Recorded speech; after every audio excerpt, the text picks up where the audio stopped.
rappelle d'ailleurs que le président Paul Kagame qualifie la mission de la SADC comme étant une force belligérante qu'il considère clairement comme étant une menace pour Kigali. Chez Lawson, il a par ailleurs soutenu le président Paul Kagame que ce n'est pas le M23 mais plutôt les forces armées de la République démocratique du Congo qui avaient tué les soldats sud-africains déployés dans l'Est de la République démocratique du Congo. Paul Kagame conclut en lançant un avertissement à l'Afrique du Sud. Il dit ceci, l'Afrique du Sud n'est pas en position de jouer un rôle de médiateur ou de pacificateur. Et est d'ailleurs mis, ou du moins, et a mis en garde contre toute confrontation. Si l'Afrique du Sud préfère la confrontation, le Rwanda traitera cette question dans ce contexte. À tout moment, renchérit le président Paul Kagame. Alors, est-il dans une démarche qui vise à isoler diplomatiquement la République démocratique du Congo, le président Paul Kagame, ou alors pensez-vous réellement que derrière cette surenchère verbale se cache une réelle volonté d'en découdre entre les deux pays, ou du moins entre les deux dirigeants? Non, je ne pense pas qu'il y a une vraie volonté d'en découdre. On est dans la surenchère, on est dans la communication politique, on est dans l'escalage verbal qui cache vraiment la réalité. C'est l'arbre qui cache la forêt. Je pense que sur cette question, il faut convoquer des grilles de lecture pour ne pas se laisser fourvoyer, n'est-ce pas, par des faux fuyants, parce que vous savez, en temps de guerre, l'information est stratégique. La stratégie, ce n'est pas seulement de l'information, mais ce n'est pas seulement opérationnel, mais aussi c'est informationnel. On rentre dans la propagande, dans le mensonge politique pour broyer les pistes. Alors, de quoi s'agit-il? Il s'agit tout simplement, il faut convoquer les éléments apolomologiques de cette crise et comprendre sa direction, les vrais tenants et aboutissants.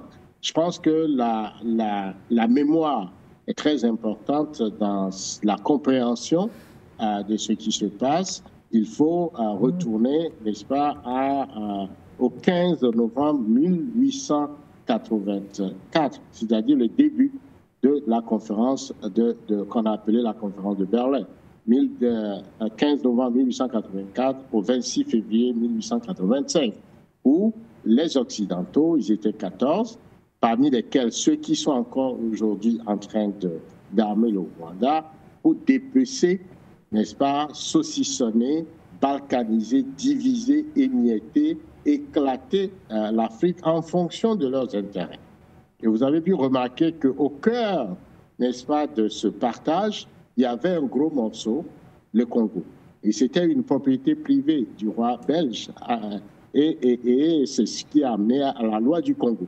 Alors l'article 11 et 10 de cette loi dit essentiellement que nous, Occidentaux, nous n'allons pas nous battre sur le continent africain en ce qui concerne justement ces intérêts-là. Nous allons nous entendre pour pouvoir les diviser.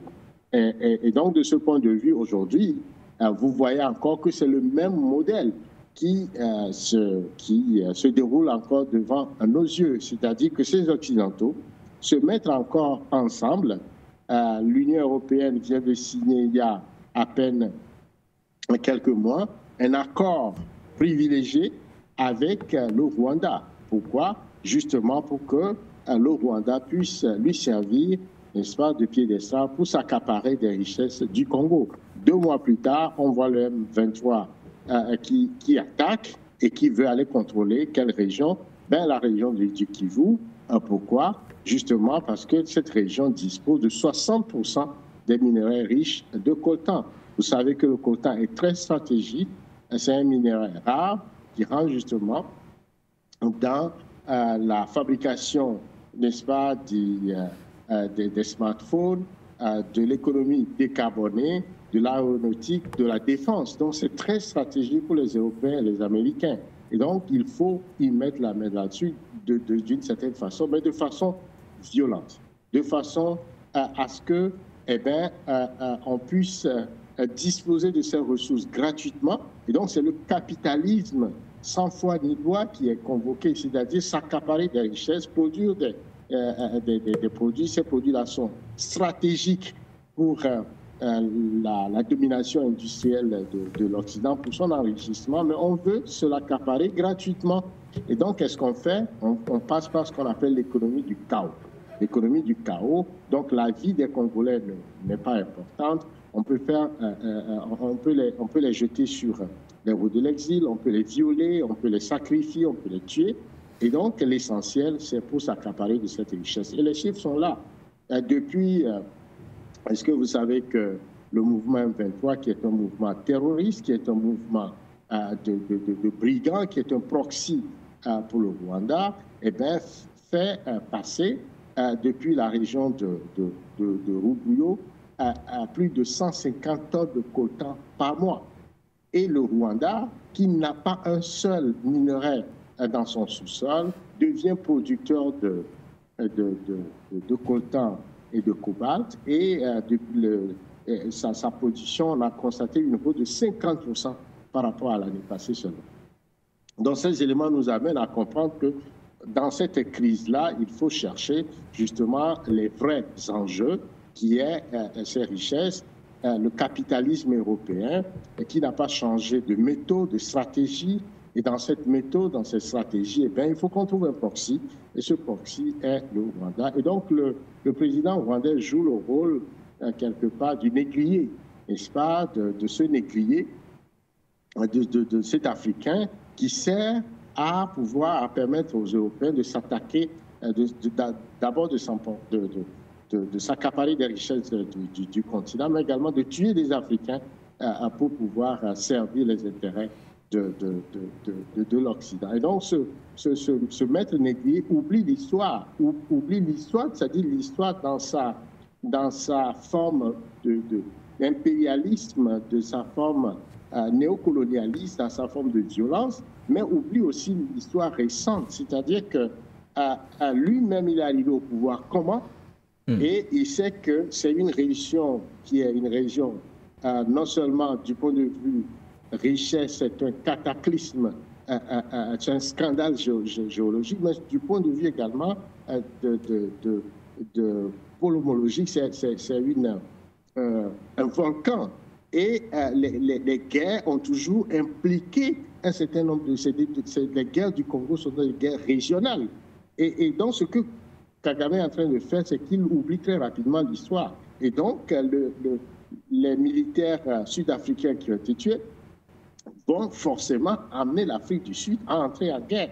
Et quand l'Afrique du Sud va entrer en guerre, on l'a vu par le passé avec la chute de Mobutu, il y a plusieurs pays qui sont entrés en guerre. Il y a plus de 5 ou 6 pays, je pense qu'ils sont allés jusqu'à 10, qui sont entrés, n'est-ce pas, en guerre dans cette région-là. Et donc, le Rwanda finira par faire les frais de sa stratégie. C'est une stratégie peut-être qui a marché il y a quelques années, mais Kagame oublie qu'il vieillit et qu'après 30 ans au pouvoir, quelque part, sa stratégie va se retourner contre lui puisque le Rwanda aussi n'est pas invincible du point de vue militaire. Donc, de ce point de vue, il me semble qu'il doit plutôt chercher à pacifier la région, encore que les Occidentaux, quand ils vous utilisent, à un moment donné, ils se débarrassent de vous s'ils trouvent quelqu'un mieux que vous pour continuer leur stratégie. Donc, ce n'est pas Kagame qui importe à leurs yeux, mais c'est plutôt ces ressources-là. Donc, si on doit donner des conseils à M. Kagame, il doit pouvoir tenir compte de l'histoire, il doit tenir compte également du fait qu'il vieillit et que le Rwanda n'a pas d'avenir dans cette stratégie, n'est-ce pas, de servir de proxy, d'agression, même si l'Union européenne signe des accords avec eux, même si les Occidentaux lui assurent une forme de protection, eh bien,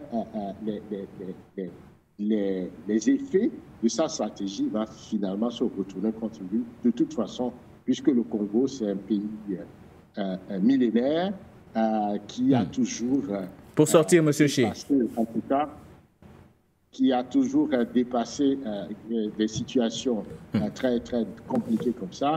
Il a eu à vaincre comment on appelle, des prédateurs occidentaux, que ce soit les Belges, que ce soit les Français, que ce soit les Américains.